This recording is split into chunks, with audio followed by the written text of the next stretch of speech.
मध्य प्रदेश में चुनावी साल में शिवराज सरकार ने एक बड़ा संकल्प लिया है और वो है गौरक्षा का संकल्प। मुख्यमंत्री शिवराज सिंह चौहान ने राजधानी भोपाल में आयोजित गौरक्षा संकल्प सम्मेलन में गौरक्षण और संवर्धन से जुड़े कई ऐलान किए। शिव का गौरक्षा संकल्प। प्रदेश के हर विकास खंड में चलेगी एक एम्बुलेंस में तैनात होंगे डॉक्टर और paramedical staff. Toll free number 196 पर फोन कर बुलाई जा सकेगी एम्बुलेंस। गाय का अवैध परिवहन करते पकड़े जाने पर वाहन राजसत होंगे। प्राकृतिक खेती करने वाले किसानों को प्रति माह 900 रुपए देंगे। गाय खरीदने के लिए 90% राशि देगी सरकार। गोबर से सीएनजी बनाने प्लांट लगेंगे। अधूरी गौशालाएं तेजी से पूरी की जाएगी। गौशालाओं को आत्मनिर्भर भी बनाया जाएगा। गौशालाओं में बनने वाले उत्पाद खरीदने की नीति बनेगी। हर ग्राम पंचायत के बजाय बड़ी गौशालाएं विकसित होगी। गौशालाओं की जमीन अतिक्रमण से मुक्त कराई जाएगी। गौशालाओं से संबंधित शिकायतें सुनने हर साल सम्मेलन होंगे। मां मान के गौ माता को हम पूजा करते हैं और इसलिए हम गौ को माता मान के आज नहीं वर्षों से पूजते रहे हैं। और जब मैं भी यहाँ बोल रहा हूँ तो कहने के लिए नहीं बोल रहा हूँ। रोज सवेरे पूजा करने के बाद सबसे पहला काम अगर मैं भी करता हूँ, अष्टमी को और धन्वंतरी को पहले रोटी खिलाता हूँ, उसके बाद खुद नाश्ता करता हूँ। हमारे परंपराओं के विरोधी थे गौ सेवकों पर गोली चलवाने का, संतों पर गोली चलवाने का काम उन्होंने किया। इसलिए अस्पताल में ले जाई जाएंगी, अस्पताल खुद जहाँ गौ माता बीमार होगी वहाँ चलता फिरता अस्पताल पहुँच जाएगा। ये अद्भुत पहल है सचमुच में, जिसका आज हम प्रारंभ कर रहे हैं। और आज ये 400 एम्बुलेंस एक साथ हर एक ब्लॉक के लिए, एक ब्लॉक में एक एम्बुलेंस रहेगी। मध्य प्रदेश में गौरक्षा भी एक बड़ा चुनावी मुद्दा है। 2018 में कांग्रेस ने हर गांव में गौशाला की घोषणा अपने संकल्प पत्र में की थी। सरकार बनने पर कमलनाथ सरकार इस दिशा में काम भी कर रही थी।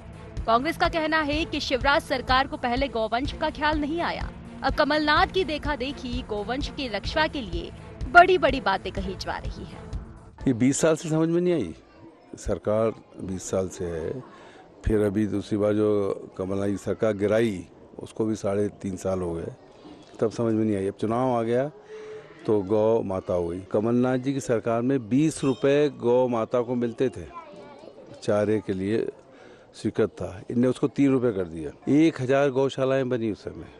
लेकिन आज ये स्थिति है इस पूरे गौ माता के मामले में भी। कोई सा नेशनल हाईवे उठा के देख लीजिए, गौ माता सड़कों में बैठी रहती है। वो जारी की है एम्बुलेंस, उसमें बच्चा नहीं आ सकता। गौ माता का बछड़ा इतनी छोटी है तो गौ माता कहाँ से आएगी? इंजर्ड होगी तो कैसे ले जाओगे उसको? ये सब चुनावी मैनेजमेंट है, इसके अलावा कुछ नहीं है। गाय हिंदुओं की आस्था की मान बिंदु ही है। साथ ही गौवंश कभी ग्रामीण अर्थव्यवस्था का आधार भी हुआ करता था।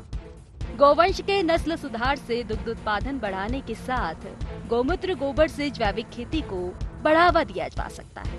अब देखना ये होगा कि गौरक्षा के संकल्प के बड़े बड़े दावे के बीच हकीकत में गाय और गौपालक का कितना भला होता है। Bureau report, IND 24।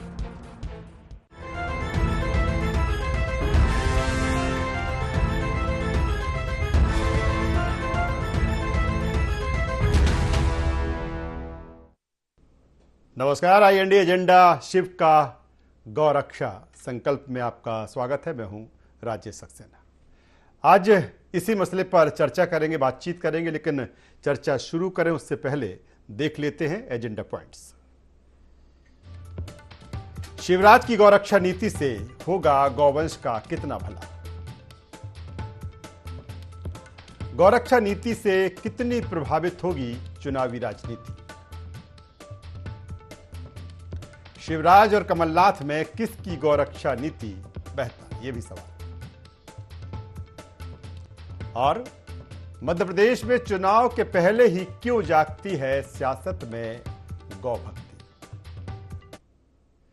तो ये तमाम सारे सवाल हैं, तमाम सारे एजेंडा पॉइंट्स हैं जिस पर केंद्रित आज की हमारी चर्चा होगी, डिबेट होगी। जिस तरह से अगर गौ माता की बात करें, गौ रक्षा की बात करें, गौ नीति की बात करें, लंबे समय से इस पर बहुत चर्चा होती रही है। ये मसला कहीं ना कहीं चुनावी भी रहा है। हमने देखा कि 2018 के विधानसभा चुनाव के वक्त अगर कांग्रेस की बात करें तो कांग्रेस ने भी गौशाला बनाने को लेकर अपने वचन पत्र में उसका समावेश किया था। दूसरी तरफ अगर हम बीजेपी की बात करें तो बीजेपी भी जो अपना घोषणा पत्र लाई थी 2018 में, उसमें भी इस का जिक्र था। लेकिन 2018 में कांग्रेस की सरकार बनती है और कहीं ना कहीं इस दिशा में गौशाला बनाने के, उसके निर्माण की दिशा में कमलनाथ सरकार आगे भी बढ़ी। लेकिन जिस तरह से 15 महीने भी ही सरकार गिरी, उसके बाद इसको लेकर तमाम सारी चर्चा होती रही है। लेकिन आखिरकार शिवराज सरकार ने नई गौ नीति लाकर तमाम सारे प्रावधान इसमें किए हैं। आज इसी मसले पर हम बातचीत करेंगे। चर्चा शुरू करें उससे पहले मेहमानों से आपका परिचय करा देते हैं, तारुफ करा देते हैं, फिर से चर्चा को, इस डिबेट को हम आगे बढ़ाएंगे 3 मेहमानों के साथ। हमारे साथ में है वरिष्ठ पत्रकार रमेश शर्मा साहब, स्वागत है रमेश जी आपका। हमारे साथ में है संतोष सिंह गौतम जी, उपाध्यक्ष मीडिया विभाग मध्य प्रदेश कांग्रेस के, स्वागत गौतम जी आपका। और डॉक्टर ब्रजेश पांडे जी है, प्रवक्ता मध्य प्रदेश भाजपा के। ब्रजेश जी आपको स्वागत करता हूँ। ब्रजेश जी, सबसे पहले मैं आपके पास ही आता हूँ। चर्चा लंबे समय से गौ नीति को लेकर होती रही है, गौ के संवर्धन को लेकर होती रही है, लेकिन इंतजार लंबा था। कहीं ना कहीं जिस तरह से अब आपकी सरकार यानी शिवराज सरकार नई गौ नीति लेकर आई है, अब मान लिया जाए कि जिसकी मांग लंबे समय से होती रही है, क्योंकि एक चीज नहीं है इससे जुड़ी, तमाम सारी चीजें हैं। कैसे गौ माता सुरक्षित रहे ये तो है ही, लेकिन इससे जुड़े जो तमाम सारे मसले हैं या फिर किससे इससे जुड़कर लाभ का धंधा बनाया जा सकता है। मान लिया जाए कि अब जो एक लंबे समय से मांग रही है वो पूरी हुई दिखती है आपकी गौ नीति से लेकर।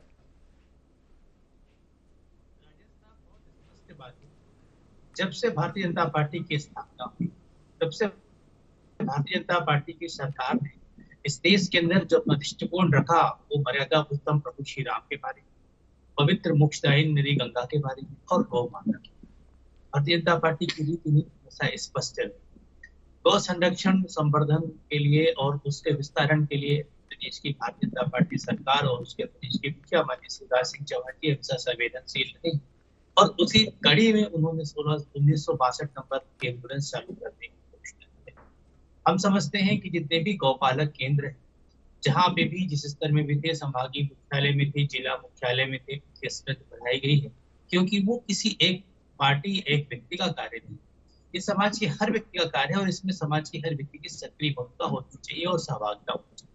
और ये राष्ट्रीय पशु तो नहीं है। सबसे महत्वपूर्ण बात ये है कि बिना गंगा के हमारे विविध एहसास जीवन को समय में मोक्ष की प्राप्ति। तो बिना गाय के, बिना गंगा, किसी ने गाय दूसरी गंगा। दूसरी बात मैं आपके माध्यम से कहना चाह रहा हूँ कि इसको लेकर के सरकार की संवेदनशीलता से थी। जब छत्तीसगढ़ और मध्य प्रदेश एक था और दोनों ही स्टेटों में हमारे तब 10 केंद्र, आज उन केंद्रों की संख्या बढ़कर के मध्य प्रदेश के अंदर 25। सरकार लगातार प्रयास कर रही है, जहाँ पर भी जो विजय सिंह की सरकार के समय जो गलती। ब्रजेश जी, बेहतर तरीके से हमारा आपका संवाद और खासतौर पर आपकी जो वॉइस है बेहतर तरीके से हमारे दर्शकों तक नहीं पहुंच पा रही है। कोशिश करेगी हमारी टीम कि बेहतर तरीके से आपकी जो वॉइस है, जो आवाज़ है, लोगों तक पहुंचे। इससे पहले मैं अब संतोष सिंह गौतम जी के पास में आता हूं, उपाध्यक्ष है मीडिया विभाग मध्य प्रदेश कांग्रेस के। संतोष सिंह जी, जिस तरह से चिंता जो कांग्रेस की थी कि गायों का संवर्धन हो, संरक्षण हो, क्या इस गौ नीति से आपको लगता है, कांग्रेस को लगता है कि वो चीज़ें अब पूरी होती दिखेंगी, क्योंकि आपके एजेंडे में ये रहा है? देखिए राजेश जी, उस समय कांग्रेस ने जो अपने वचन पत्र में 1000 गौशालाओं के निर्माण का संकल्प लिया था, उसे तेजी से पूरा करने की दिशा में कार्य करना प्रारंभ कर दिया था और इस बीच हमारी सरकार चली गई। मेरा यह कहना है कि भारतीय जनता पार्टी आज 18 वर्षों बाद शिवराज सिंह को गौ माता की याद आ रही है। मैं कह रहा हूं कि गौ माता के निकम्मे बेटे 18 वर्षों तक क्या कर रहे थे, जब गौ माता सड़कों पर मरने को मजबूर थी, एक्सीडेंट से मरने को मजबूर थी। जितने भी भारतीय जनता पार्टी के समर्थक नेताओं की गौशालाएं थी, उसमें आपने देखा भोपाल से लेकर पूरे मध्य प्रदेश में सैकड़ों गौशाला में सैकड़ों गायें मरी पड़ी थी। आपने खुद इनकी रिपोर्टें दिखाई होंगी, पहले भी लगातार कांग्रेस भी इस मुद्दे को बार बार उठाती रही है कि गौशालाओं में सैकड़ों गायें एक साथ मर रही, जिनका ठीक से विधिवत अंतिम संस्कार भी नहीं किया गया था। तो भारतीय जनता पार्टी के संरक्षण में जो माफिया थे, गौशाला के जो माफिया थे, उन्होंने गायों का क्या हाल किया है, ये मध्य प्रदेश से छिपा हुआ नहीं है। आप किसी भी हाईवे पर निकल जाइए, सड़कों पर गौशालाएं अपनी मौत के लिए मजबूर है, कि अपनी अननेचुरल डेथ के लिए मजबूर है, लेकिन सरकार को अभी तक याद नहीं आई। तो गौ माता के निकम्मे बेटे 18 वर्षों से क्या कर रहे थे और इस साल इनकी क्यों याद आई? क्या केवल वोट के लिए ये अपनी मां को भी दांव में लगा देंगे? गौ माता, जिसको हिंदू धर्म में इतना महत्व की वैतरणी पार करने के लिए गौ माता का महत्व है, तो वैतरणी पार करने के जो इतना महत्वपूर्ण, जिसको कहते हैं कि हमारी आस्था की केंद्र है, उसके लिए कमलनाथ सरकार ने समय नहीं लगाया। जैसे ही सरकार आई, पहले ही वर्ष उन्होंने अपने जो वचन पत्र में वचन दिया था, उस पर काम करना शुरू कर दिया था। लेकिन 18 वर्षों तक या तो व्यापम में व्यस्त रही शिवराज सरकार, या रेत के अवैध उत्खनन में व्यस्त रही। क्या गौतम जी, ये मान लिया जाए, ठीक है, देर आए दुरुस्त आए, ठीक है गौतम जी, आपने गौशाला बनाने की बात की थी, उन्होंने तमाम सारी चीजें इस नई गौ नीति में जोड़ी है। मैं ठीक है, वही बात आता हूं कि जो गौ का संवर्धन है, संरक्षण है, वो सोच आपकी भी रही है, आपकी। लेकिन मेरा कहने का मतलब ये है, क्या इस चीज की कहीं ना कहीं अब कांग्रेस को प्रॉब्लम है कि जो आपका मुद्दा रहा है वो हाईजैक कर लिया है बीजेपी ने? नहीं, हमें कोई प्रॉब्लम नहीं है। हम तो ये कहते हैं बहुत अच्छी बात है, भले ये चुनाव की दृष्टि से इसको करें कि वोट बैंक के लिए ये करें, या गौ माता के प्रति ये समझते हैं कि ध्रुवीकरण कर लेंगे। मैं समझता हूं अच्छी बात है, अगर इनकी नींद खुली है, भले चुनावी हित के लिए, गौ माता का हित तो हो। कमलनाथ सरकार की तरह इन्होंने सोचना तो प्रारंभ किया, भले 18 वर्षों तक घोटालों में लिप्त रहे, तमाम तरीके के भ्रष्टाचार किए, प्रदेश को बीमारू राज्य की श्रेणी में ला दिया, बेरोजगारी में और महिला अपराध में, दलित अपराध में, आदिवासी अपराध में मध्य प्रदेश को नंबर 1 बना दिया। लेकिन गौ माता की याद तो आई कम से कम। चलिए, गौ माता की याद तो आई, और गौवंश का संरक्षण और संवर्धन सबकी चिंता रही है, बीजेपी की भी रही है, कांग्रेस की भी रही है। सीधे रमेश शर्मा साहब के पास में आता हूं। रमेश शर्मा साहब, जिस तरह से जो नई गौ नीति आई है, और क्योंकि दोनों के सोच में ये रहा है, मुझे लगता है अगर कांग्रेस भी ये सोचती रही है कि गौशालाओं का निर्माण होगा एक बेहतर तरीके से, जो गौ हैं, जो गायें हैं, उनको सड़कों पे ना रहें, उनके लिए गौशाला हो, और बीजेपी भी लेकर आई है इसके नई गौ नीति शिवराज सरकार, फिर आखिर इस तरह की चीज़ें क्यों है? क्यों लग रहा है इस तरह से? संतोष सिंह जी भी कह रहे हैं, कुल मिलाकर जब दोनों के दिलों में ये है कि नहीं, एक इसके लिए संवर्धन संरक्षण होना चाहिए, फिर इस तरह की चीजें क्यों, और किस तरह में देखते इस नई गौ नीति को? मैं इससे शुरुआत करूंगा। मोटे तौर पर गाय को लेकर के 3 तरह की विचार बनता है। एक तो भारत में गाय का सिद्धांत, गाय की व्यवहारिकता, और दूसरा कहीं ना कहीं गाय पर राजनीति। ये 3 अलग अलग चीजें हैं। भारत की राजनीति में गाय सदैव प्रभावी रही है। इससे आप अंदाजा लगाइए कि एक समय एक राजनीतिक दल का चुनाव चिन्ह 2 बैलों की जोड़ी था, आगे चल करके फिर गाय बछड़ा बना। अगर भारतीय वाङ्मय में आकर आप देखेंगे तो ऋग्वेद में गाय का नाम आता है। वशिष्ठ और विश्वामित्र का जो संघर्ष हुआ है वो गाय पर हुआ है। परशुराम जी का अभियान कामधेनु पर हुआ है। श्रीमद् भागवत में और नहीं तो कम से कम 100 छोटी बड़ी कथाएं श्रीमद् भागवत में होंगी। गीता में है गाय, रामायण में है कि विप्रधैर्य सुर संत।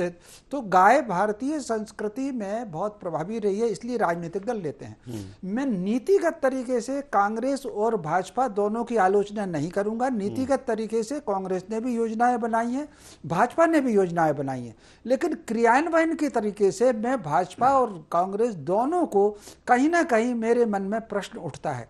मुझे आप बताइए, आपने नीतियां तो बनाई हैं, लेकिन जितनी खुली चरनोई की जमीन थी वो आपने राजनीति में अलाट कर दी। अब गाय के लिए कहीं ना तो बैठने की जगह बची है, ना ठहरने की जगह बची है, तो वो सड़क पर ही तो आएगी।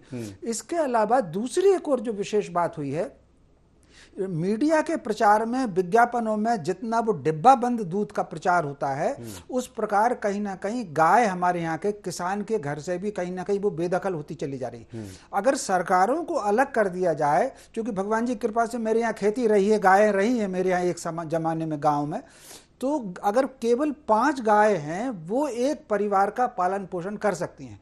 गाय के मामले में नीति बनाने में और उसके क्रियान्वयन में मैं छत्तीसगढ़ सरकार की प्रशंसा करूंगा। हालांकि गाय को लेकर के मध्य प्रदेश में भी नीतियां हैं। पिछली बार जब सरकार थी शिवराज जी की तो शाजापुर जिले में इन्होंने एक बहुत बड़ा गौ संवर्धन अभ्यारण्य उन्होंने बनाया था और मैं समझता हूँ वो अभ्यारण्य बहुत अच्छा था। लेकिन अगर आप देखेंगे वहाँ प्रति गाय जो मेंटेनेंस के लिए जो पैसा जाता है वो इतना कम है। आप अगर अभी जाकर के देखेंगे तो जितनी कैपेसिटी उस अभ्यारण्य की थी उतनी गाय आधी भी नहीं है। और आधी इसलिए नहीं है क्योंकि मैं एक वक्त में जाकर के देखा था तो उन्होंने साफ कहा कि फंड की कमी है। तो कुल मिलाकर के सरकार की तरफ से फंड की कमी अपनी जगह है, लेकिन कहीं ना कहीं सामाजिक जागृति भी होनी चाहिए। गाय को जो हम देते हैं, रोटी देते हैं, आप कल्पना करिए कि भारतीय वाङ्मय में गाय कितनी महत्वपूर्ण होगी। प्रत्येक ग्रस्त से कहा गया कि पहली रोटी गाय की बनना है। तो कहने का अर्थ जो है, लेकिन सर जो आप बात कह रहे हैं ठीक है, नई जो गौ नीति आई है, अब जिस तरह से आप की एक मैं कहूँगा जो चिंता कह सकता हूँ इस बात को लेकर कि एक बेहतर तरीके से इसका इम्प्लीमेंटेशन हो। ठीक है, कार्य योजना बन गई, एक नई नीति बन गई, अब कैसे उसका मूर्त रूप कार्य रूप में इसको परिणित किया जाए, ये बड़ी एक बड़ा चैलेंज होगा सरकार के सामने। निश्चित रूप से मैं विषयांतर हो गया था, कहीं भटक गया था। ये जो गौ नीति बनी हुई है, मैं इस गौ नीति का तो स्वागत करता हूँ और इसके साथ साथ ये अपेक्षा करता हूँ सारे सामाजिक कार्यकर्ताओं से, राजनीति से ऊपर उठ करके कहीं ना कहीं ये जो नीति बनी है इसका बेहतर क्रियान्वयन हो और गौ माता जो है वो अपेक्षाकृत अच्छे से पल्लवित हो, पुष्पित हो, प्रसन्न रहें, अच्छे से खेलें खाएं, बढ़िया दूध देता कि समाज अच्छा बने। चलिए ब्रजेश जी, कैसे बेहतर तरीके से क्रियान्वित होगी नई नीति? तो चलिए आगे नीति आ भी जाती है, बन भी जाती है, लेकिन मेन जो काम शुरू होता है तब शुरू होता है कि बेहतर तरीके से इसका इम्प्लीमेंटेशन हो। और पहली बात जो जब मेरी आपसे चर्चा हो गई थी, कुछ रह गई थी बात, आप जारी रख सकते हैं। देखिए राजेश जी, मैं अपनी बात कह रहा था, शायद दर्शकों तक कुछ हमारी बातें नहीं पहुंच पा रही जी। कि मैं बिल्कुल वही बात कह रहा था जिस बात को रमेश शर्मा जी ने उठाया है।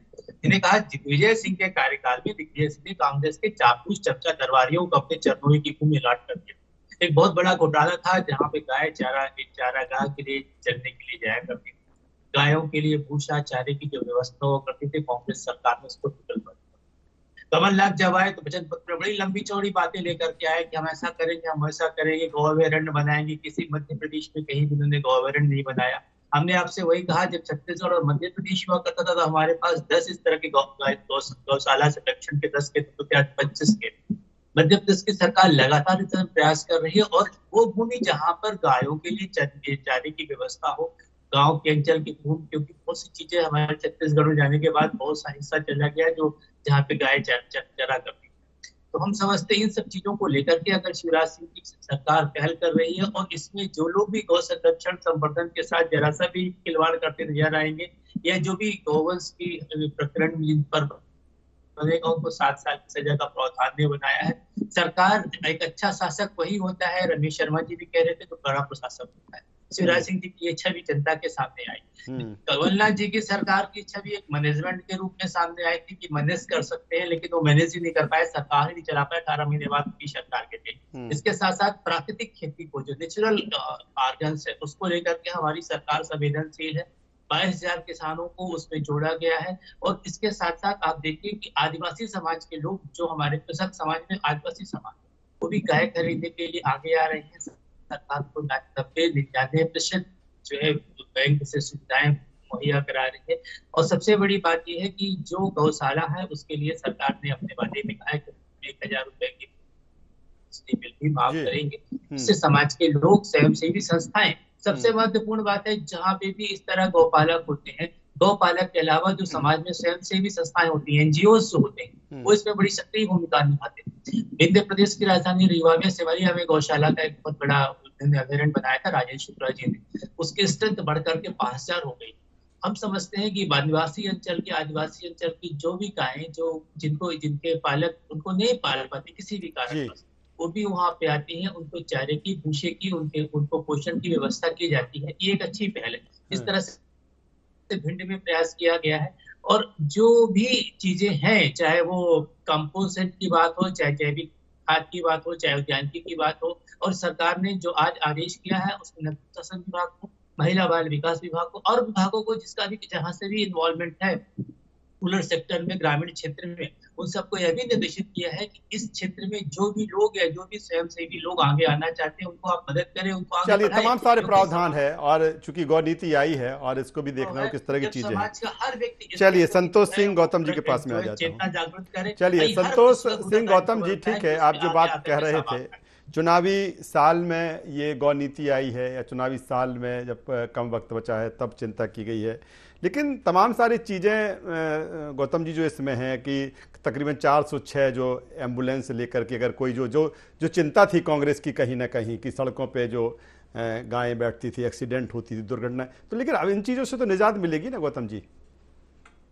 मैं तो बहुत अच्छे बात कहता हूं अगर ये निर्णय लिया है, और वाकई में ये निर्णय दिल से लिया है, केवल वोटों की राजनीति के लिए नहीं लिया है। और ये एम्बुलेंसें जिस प्रकार से इन्होंने घोषणा की है कि ये चलेंगी और वो वाकई में चले, तो मैं समझता हूं कि बहुत अच्छी बात है। लेकिन शिवराज सरकार की नीति और नीयत में इसलिए फर्क आता है क्योंकि 18 वर्षों तक इनको गौ माता की याद नहीं है। आपको पता है कि जितने भी भारतीय जनता पार्टी समर्थित लोगों की गौशालाएं थी, वहां पर जो गाय के लिए जो फंड आता था, जो अनुदान आता था, उसमें इतना भ्रष्टाचार हुआ कि सैकड़ों हजारों गायें गौशालाओं में मृत पाई गई, और उन एक भी नेता को या एक भी जो गौपालक था उसको कोई दंडित कभी नहीं किया गया। वो सलाखों के पीछे नहीं है, वो भारतीय जनता पार्टी के नेताओं के साथ मिलकर उस अनुदान की मलाई करते रहे। ब्रजेश जी, कृपा करके शांत रहिए। सरकार में लोगों ने ब्रजेश जी, देखा है आप शांत रहिए, बौखलाइए नहीं। जनता ब्रजेश जी, बौखलाइए नहीं। इनको राजेश जी को कहिए कि बौखलाइए चलिए, नहीं। ब्रजेश जी, मैं आऊंगा अगर आपकी कोई बात रह गई होगी। ब्रजेश जी मेरा निवेदन ये है, ब्रजेश जी मेरा निवेदन है, सुन लीजिए ब्रजेश जी, आप विद्वान प्रवक्ता हैं, ब्रजेश जी आप विद्वान प्रवक्ता हैं, आपकी कोई बात रह गई होगी, मैं दोबारा आ जाऊंगा। गौतम जी को बोलने दीजिए, गौतम जी का समय के बाद आप बोलिए, कोई दिक्कत नहीं। चलिए, गौतम जी बोल लीजिए, चलिए। हाँ, मैं ये कह रहा हूँ कि वो जो आता था, फंड आता था गौशाला के लिए, जिसको अनुदान बोलते थे, उस अनुदान में भारतीय जनता पार्टी के नेताओं के साथ मिलकर मलाई खाई उन गौशाला वालों ने, और उसके ऊपर जब चलिए अब इससे इतर आ जाते हैं क्योंकि वक्त धीरे धीरे कम हो रहा है डिबेट का। गौतम जी, मेरा एक सवाल ले लीजिए, राजेश जी, मैं 1 मिनट से जी जी जी, ठीक है, 30 सेकंड ले लीजिए। मीडिया ने भी वो रिपोर्टें दिखाई, लेकिन उसके बावजूद वो लोग सलाखों के पीछे नहीं है, वो आज भी सत्ता की मलाइयां खाने में लिप्त हैं। मैं कहता हूं कि अगर गोवंश के प्रति इतनी ही सीरियस होती शिवराज, चलिए मैं आपकी बात ही कर लेता हूं, मैं कांग्रेस की बात कर लेता हूं, चुनाव साल में ऐसा हो उसकी बात कर लेता हूं। जिस तरह से लाडली बहना लेकर आई शिवराज सरकार, आपने 1500 रुपये नारी सम्मान, ठीक है, चूंकि आपके एजेंडे में गायों की चिंता, गौ माता की चिंता रही है, गौशालाओं की बात आपने की थी। अब जिस तरह से नई गौ नीति आई है, तमाम सारे इसमें प्रावधान, मुझे लगता है एक वृहद रूप के प्रावधान इसमें है। क्या अब कांग्रेस भी कुछ इसको एड ऑन करेगी कि आपके घोषणा पत्र भी आएगा, चूंकि चुनाव का समय चल रहा है, कहीं ना कहीं आपको भी गायों की चिंता है, तो कुछ चीजें एड ऑन होगी इसको लेके घोषणा पत्र में आपके? जी, बहुत अच्छी बात कही राजेश जी। हमारे लिए गाय कोई चुनावी मुद्दा नहीं है। जी तो हमने उसको पूरे सीरियसली इंप्लीमेंट करना शुरू कर दिया था। 1000 गौशालाओं का निर्माण प्रारंभ हो गया था। लेकिन हमारी केवल यही चिंता है कि आज शिवराज जी ने जो घोषणा की है, बहुत अच्छी बात है अगर वो जमीन पर उतरती है, लेकिन इनकी नीति और नियत में जो गंभीर अंतर रहे प्रारंभ से ही, उसके कारण हमको पूरा शक है कि ये केवल चुनावी घोषणा है। चलिए, चुनावी घोषणा है। रमेश शर्मा साहब के साथ पास में आ जाता हूं। रमेश जी, जिस तरह से गौरक्षा नीति कितनी प्रभावित होगी, चूंकि अब बात वहीं आके टिकती है, वहीं केंद्रित होती है कि चुनाव है, इसीलिए ये सारी चीजें हो रही हैं। हम चलिए उसको परिप्रेक्ष्य में ही बात कर लेते हैं, तो कितनी प्रभावित होगी चुनावी राजनीति, क्योंकि अब जो शिवराज सरकार की बात है, वो जब उन्होंने गौतम जी से कहा था कि आपकी जो चीजें थी वो हाईजैक कर ली, क्या ये जो मुद्दा है, ये मसला है, लगातार चलता रहेगा? और कहीं ना कहीं दोनों के, चूंकि अब ये नीति तो आ गई है बीजेपी की तरफ से, कांग्रेस भी कहीं ना कहीं इसमें कई चीजें एड ऑन करके लाएगी घोषणा पत्र में? नहीं, निश्चित रूप से इसमें कांग्रेस इसमें कुछ ना कुछ वृद्धि कर सकती है। विशेषकर खासतौर से जो गोबर संग्रहण की उनकी छत्तीसगढ़ में है, वो इसको इसमें जोड़ सकती है। और मोटे तौर पर ये नीति उसको थोड़ा लाभ देगी जो अपनी बात को अच्छे से रख सकेगा। गाय को लेकर के मुझे कांग्रेस और भाजपा दोनों की नियत पर कोई संदेह नहीं दिखता, लेकिन कहीं ना कहीं क्रियान्वयन के स्तर पर जो समस्या होती है, तो जो भी पार्टी अपनी तरफ से बेहतर एक ऐसा विश्वास दिला पाएगी कि गौ संरक्षण की नीति वो अच्छे से कर पाएंगे, निश्चित रूप से मतदाता का समर्थन उसको मिलेगा। सर, चुनावी मुद्दा होगा ये? पॉइंटेड बात कर रहा हूं मैं, ये चुनावी मुद्दा होगा? हाँ, निश्चित रूप से तो ये मुद्दा चुनाव का तो बनेगा। चलिए, तो जिस तरह से शिवराज सरकार नई गौ नीति लेकर आई है, तमाम सारे प्रावधान हैं, और तमाम सारी ऐसी चीज़ें हैं कि अगर बेहतर तरीके से उनका इम्प्लीमेंटेशन होता है तो निश्चित तौर पर लंबे समय से जिसकी दरकार थी वो चीज़ें पूरी होंगी। लेकिन कांग्रेस को कहीं ना कहीं इन चीज़ों में शक है, इस बात को लेकर कि जो इसका इम्प्लीमेंटेशन है वो उस तरीके से नहीं दिखता, क्योंकि ये चुनावी साल में लिया गया फैसला है। देखना होगा। गाय की अगर बात करें, गौ माता की बात करें, सभी की पूजनीय है। हर कोई चाहता है कि कहीं ना कहीं इसका संवर्धन और संरक्षण बेहतर तरीके से हो। तीनों मेहमानों का मैं यहाँ पर धन्यवाद करूँगा, शुक्रिया करूँगा। तो कुल मिलाकर जिस तरह से शिवराज सरकार नई गौ रक्षा नीति लेकर आई है, गौ नीति लेकर आई है और तमाम सारी चीज़ें इसमें हैं। एक तरफ उनका संवर्धन और संरक्षण है, दूसरी तरफ कहीं ना कहीं इसको रोजगार से भी जोड़ा गया है, कहीं ना कहीं इस बात से भी जोड़ा गया है कि जो सड़कों पर एक लंबे समय से चीज़ें रही हैं कि सड़कों पर जिस तरह से वो बैठती रही हैं, एक्सीडेंट होते रहे, दुर्घटनाएं होती रही हैं, उससे भी एम्बुलेंस के ज़रिए निजात मिलेगी। देखना होगा कि किस रूप में ये अब परिणत होगी, ये बड़ा सवाल है। IND एजेंडा में बस इतना ही। IND 24 पर खबरों का सिलसिला लगातार जारी है, बने रहिए हमारे साथ। नमस्कार।